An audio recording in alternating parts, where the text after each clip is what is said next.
Hello everyone, it's Sweety here, and today's video is about using Prima Paintables for making 10 cards. Prima Paintables are available in a variety of designs. This one here is called French Riviera. It's 6x6 watercolor papers and has 12 sheets. 6 are printed in black while 6 are resist sheets. You can see the designs here. There's a map, there's one with fishes, and there's one with tags also. You can use a variety of mediums on these. I would suggest you make full use of your watercolor mediums as opposed to Copics. This sheet here is a resist one. I'll try and catch some light for you so that you can see the design better. And here's how it looks once it's painted. I used soft pastels to color this page. Soft pastels are water friendly. Now let me show you how easy color blending is on this paper. All you need to do is pick up your colors and come down heavily on the page with a lot of water as well as a lot of pigment. These are Camel watercolor cakes here. They are amazingly cheap, and 24 shades makes my life very easy as I don't have to work too hard to create new colors.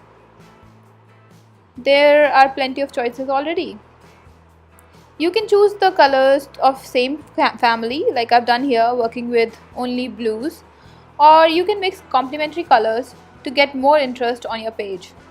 You will see a similar use of complementary colors on a few of my cards later on in this video. Anyways, I worked with the rest of the panels after tearing off the page from the set. But this time I knew I would not be creating a card immediately, so I let it be. It's really up to you, whatever you feel comfortable with. The designs are printed only on one side of the paper, not on both sides. The resist pattern shows up as soon as you put the color down. Watercolor is all about letting it work out its own magic by blending into each other. If you feel that the color layer is too thick and is sort of eclipsing the design, just take a dry tissue and wipe the surface once it's dry. I think I just love playing with watercolors. Adding layers is just so much fun. To be able to add layers, it's important to start with lighter colors so that you are able to build your colors. Also, you will need to clean your brush every now and then while switching between colors. You do not want your colors to get all mixed up on the palette itself. And here I am happy with how it turned out. It will create an awesome panel for a farewell card or a happy journey card or a birthday card for someone who likes to travel. So now let's move on to the 10 cards that I made. The first one uses the technique I just showed you, but I did add some 3D glitter for interest. This creates some 3D elements on my page and I already love it. I used Camlin watercolor cakes only to color this one also. For the second card, I used the tag. The tag that you see here is from the Paintables pack. And I used TCW stencils for the houses as well as the sentiment, Sweet Home. The buildings have sort of a dimension, and all the blue there is metallic and has a shine to it. It's because of Inka gold.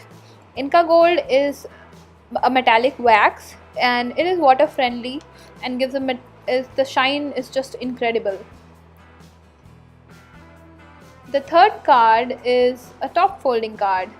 It's a great way to use all the pretty but small little images on your paintables. I initially used Camlin's soft pastels to color everything, but the colors were very dull. So maybe if you like vintage cards, you might like those colors. But I wanted the elements to stand out a little more. So I used brush pens to retouch everything. These brush pens are watercolor based. So I really enjoyed using them on this paper again. Don't you just love this quote? And I think to myself, what a wonderful world. Fourth card is the resist map. I used distress oxides to color everything. The globe die is by Cuttlebug. I'll have a list of all the supplies used in these 10 cards in the description box below. I did use some glitter on this globe because that's how I like it. I like glitter and shiny objects. So this card is suitable for anyone for congrats card or a birthday card. This fifth card is really just gorgeous because of the pop of color. You can see it's the same design in these two cards, but the blue one is the printed one. I colored it with brush pens. So I chose cool colors and a very limited palette of sky blue, light green, dark blue and brown.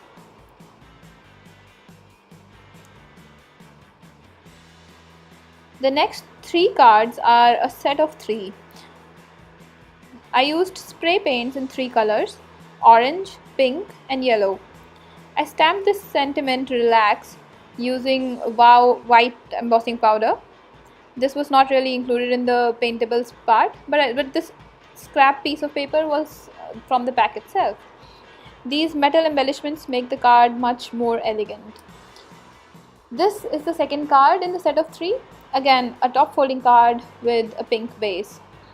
This was a waste paper in a way, and you know how you cut out all the elements and then you are left with the scrap, and the colors were so pretty. I just didn't want it to go to waste. This 8th card has this elaborate design of fishes and starfishes and whatnot. I thought a spotlight stamping would look great on this. There's no sentiment as of now. You can stamp this sentiment inside on such busy panels.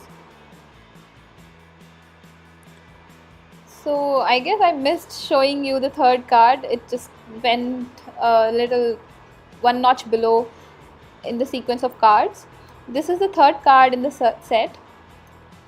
Again, any sentiment would look good on this assemblage. The panel is dry embossed using an embossing folder.